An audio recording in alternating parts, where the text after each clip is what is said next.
Nefarious Endeavor number 3 by Jeremy Voigt.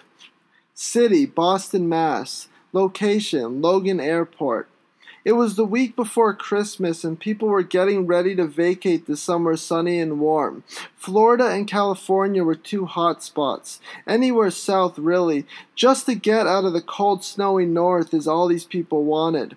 The bodily traffic was chest to back in the lines that traveled through the security gates. People were taking off their shoes and belts and storing them in the open boxes on the conveyor belt, along with their carry-on luggage, and crossing through the metal detectors and retrieving their items at the other end. When Benny stepped through the metal detector, he was detected. He knew what it was that had set the detector off. It was the lock and chain he wore around his neck, for which he didn't have a key. The security detail knew this too, as he had forewarned them before crossing through, but still they insisted on patting him down. "You have the option of going somewhere private," said the security guard. "I'm fine," said Benny. "You sure?" the man double-checked. Benny glared at him in response. "Okay, as you wish. Now, I am going to pat you down with the palms of my hands and use the backs in the more sensitive areas. Okay?" Benny nodded. "Good." The security guard started moving his hands along the hem of Benny's waistband, and Benny felt a tinge of embarrassment. It sure was awkward having a grown man feel him up in public like this. He just didn't want to go off somewhere private for fear of what the man might do outside the view of the public.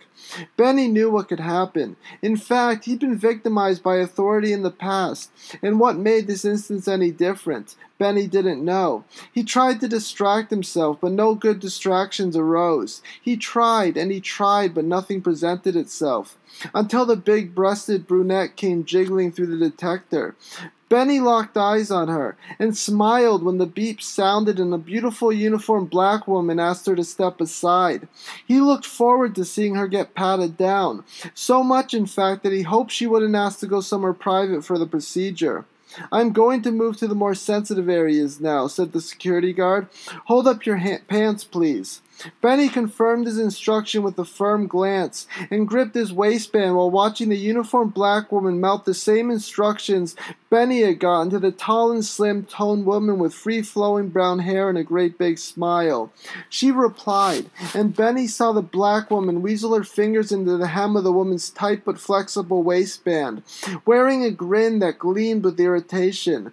But Benny was smiling, and he found it funny, the whole lot of the search procedure being imposed on this hot woman. "Please stay here," the man searching Benny said. Benny nodded. The black woman then did the same to the rounded collar of the woman's shirt, which showed a decent amount of cleavage. She maneuvered her hands along the hem and over her breasts and then around her back. "You're all set," the security guard said. "You may retrieve your luggage now." Benny went and picked up the box containing his belt, wallet, a pocket full of change, his nostalgic dirt-stained Budweiser cap, and his cell phone. He brought his personal belongings over to a chair and set them down, then grabbed his shoes and his backpack and set those down beside the box. Before putting everything back in their proper places, he turned and watched the woman being searched again. But the process had ended and the woman bent down over the conveyor belt, showing a voluptuous rump, and retrieved the box and her purse and a pair of high heels, and strolled, like a runway model, to a chair across the way from Benny. Her face showcased a look of disgust and outright annoyance, and Benny noticed a bright red light blink inside her right boob. That was odd, but he saw it again, and then, kaboom! A bright flash, a loud bang, and Benny was sent sprawling 50 feet backwards.